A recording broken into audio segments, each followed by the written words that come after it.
Okay, this is Hannah Evans, and this is my pediatric physical assessment video.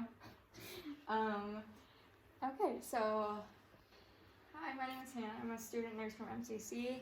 I'm here to do your physical assessment today. Do you have any concerns for why you came in today? No. Okay, so we're pretty much just gonna check you out head to toe, make sure everything's working good, and don't find anything abnormal. Do you have any other questions? No. Okay, so I'm ensuring privacy, the lighting is good. Do you need to go to the bathroom before we start? No. Okay, patient is comfortable. Washing my hands. Maggie, or can I get your name and date of birth? Maggie Evans in August 8th, 2004. Okay, so you're 16 years old. Cool. Okay, so my hands are washed.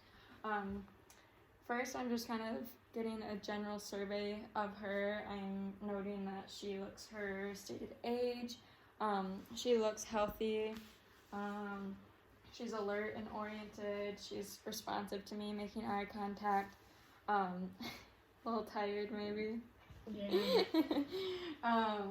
And we got her height and weight when she first came in. She's 5 feet 7 inches, and she weighs about 120 pounds. Her vitals are all within normal range as well, so we got those when we came in. If she were an infant, we would be getting her head circumference as well, but we don't have to do that right now. And then throughout this, I'm just gonna kind of be noting her skin appearance and anything that might be abnormal about that. So Maggie, I am going to start with your head. So I am looking at her hair distribution, the color of it, the texture. Her hair is blonde, she's got thick hair, it's distributed good. I don't see any lice or parasites in her hair, which is good. I'm going to look at her scalp and make sure it's not dry. I don't see any lesions anywhere in there. And then I'm just going to palpate her head and her skull. No any bumps or lumps, or does it hurt anywhere? No. Okay. And then if she was an infant, we would feel her fontanelles as well, and we'd want those to be kind of soft. But those are all developed now for Maggie. And now I'm just going to move to her face and her eyes and stuff. So her eyes look symmetrical, her eyebrows, eyelashes, eyelids, they're all symmetrical. And she, can you move your eyebrows up and down for me? Okay, so that's all intact. I'm gonna look at your conjunctiva. Can you look up? Which is white, and her sclera. So her conjunctiva is white. It doesn't look inflamed or infected at all, and her sclera is clear and white as well. And everything is symmetrical, so I'm gonna move to her ears. They look symmetrical from my view as well. I don't see any drainage. I'm just gonna look in there. No drainage. I'm gonna just feel them. Do they hurt anywhere? No. Okay, and I'm just gonna do the whisper test. This is just gonna test your hearing. So I'm gonna whisper something and you just repeat it back to me. Soccer. Record breaker. Okay, so her hearing is intact. And now moving to her nose. Again, I'm looking for symmetry. It looks symmetrical to me. I'm gonna look in the inside. And it is pink and moist. And then can you go ahead and plug one of your nostrils and breathe out, and then do the other one? Any difficulties with breathing? So her patency is good. She can breathe good. And then looking at her mouth, I am noting that her lips look pink and moist. There's no cracks or blisters. Can you smile for me? Her smile is symmetrical. So I'm looking at that. And then can you open your mouth? You say ah. Ah. Okay. And her mouth is pink and moist as well. And then can you stick your tongue out for me? Move it around, up and down. So that her tongue protrusion is good as well. She does have braces. Have you been going to the dentist regularly? Yes. Okay, so her dental care is good. Now I am going to move to your neck, and well, also with her mouth, I would do the gag reflex. And just stick a tongue blade in there and test the gag reflex. So now moving to her neck, I'm gonna feel her lymph nodes, make sure they don't feel swollen at all, and they don't. And then can you move your neck back and forth and shrug your shoulders for me? So her range of motion is good in her neck. And now we are gonna move to her hands and arms. So can I see your hands, please? So her skin is warm and dry, her hands look symmetrical, her nails look good and healthy and clean, like she takes care of them. We're gonna check her cap refill. It's getting close to less than 3 seconds, so about 2. That's just testing your blood flow, making sure you're getting blood to all your extremities good. And then can you do this with your hands? Range of motion. Her hands is good. And then I'm looking at her arms. Again, the skin. Her muscles are symmetrical. Everything looks symmetrical.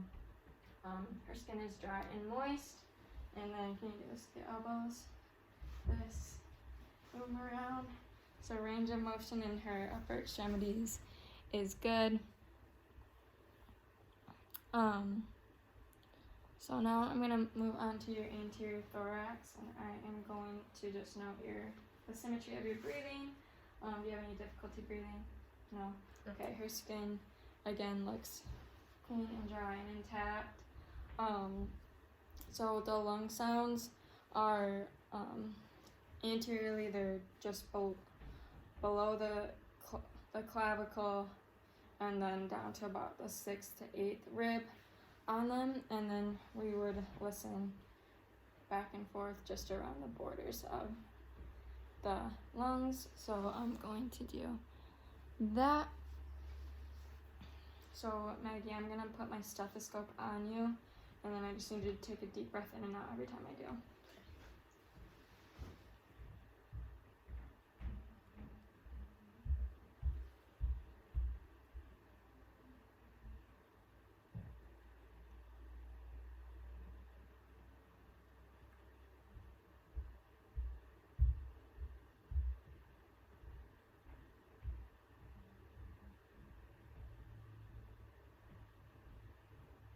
Sit up straight for me.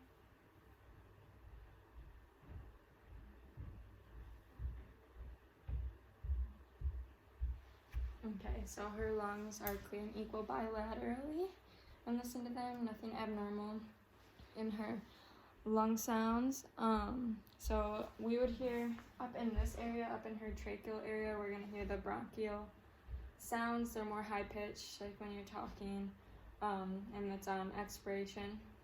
And then more in the middle, like above her, like upper middle third of her chest, we're gonna hear the bronchiovesicular ones. These are a little bit deeper, and they are the inspiration and expiration is equal. And then lower down here, below her lung fields, is the vesicular sounds. These are the deeper, low pitched ones, and they are heard on inspiration. Okay, and then if you want to turn around in the chair for me, we'll listen to the back of your lungs as well.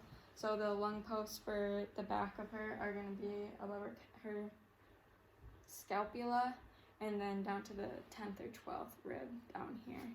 So Maggie, we're going to kind of do the same thing. When I put my stethoscope on you, I just need to take a deep breath in and out.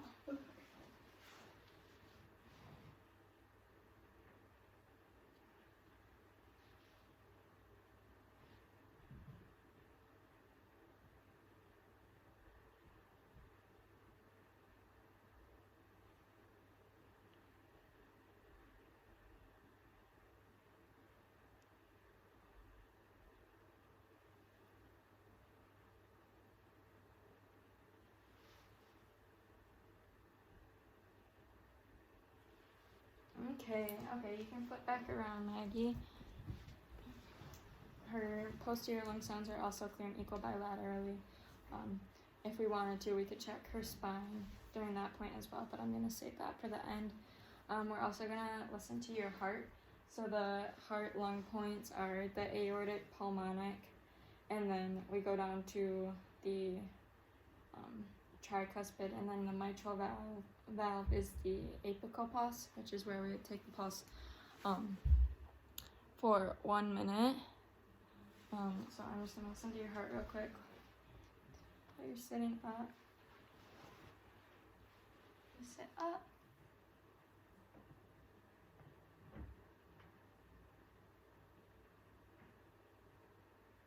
That sounds good. And the other points are just right around here.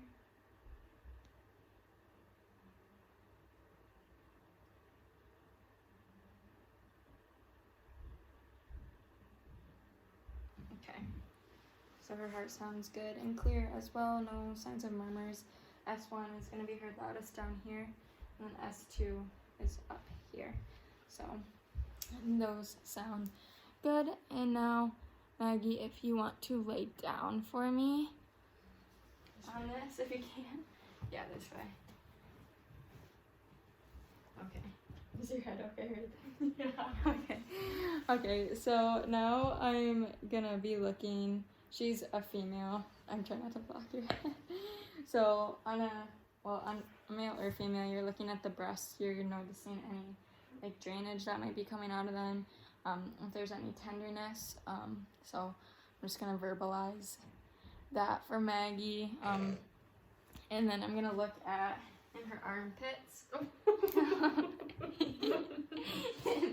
I'm looking at the axilla for lymphadenopathy, lymphadenopathy, which is just like swelling in her armpits, which I don't see any.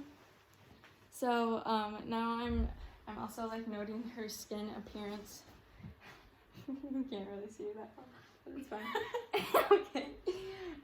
So I'm looking at her skin while I'm inspecting. It looks clean. There's no lesions or anything. Looks soft.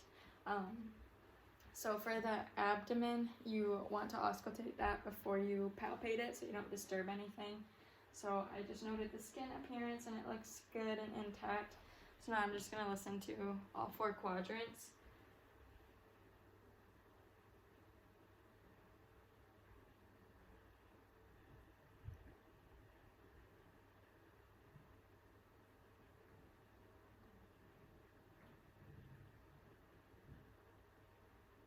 Okay, so those are all active. You want to listen to each of those for 20 seconds. And you want to hear 5 to 35 vowel sounds. If you don't hear any, then you want to listen for a full minute in each of the 4 quadrants. So now that I've auscultated, I can palpate lightly on her abdomen. So let me know if you feel any pain anywhere. No pain? No. Okay, and then I could also palpate her bladder at this time and know any distension. And then also at this time I would inspect the genitalia, and I would look for any drainage or lesions or parasites or anything like that down there. So I'm just going to verbalize that. I'm going to assess her skin turgor. So it retracts immediately, so her skin turgor is good and appropriate for her age. Now you can sit back up if you want, Maggie, facing there. Now I can see it a little better. So now I move to her legs and feet. So again, I'm looking at her skin integrity. She has a few bruises on her shins, a little scab, but nothing out of the normal for her age. Her skin is warm and intact. Her legs are symmetrical. Do you have any pain anywhere? No. Okay. And yeah, her skin is warm and it's dry and intact. I don't know if we can maybe stand up. Yeah. Okay. Okay. You can stand up. So I'm gonna do the range of motion. So if you want to kind of bend your leg up, both of them, and then move your hips around.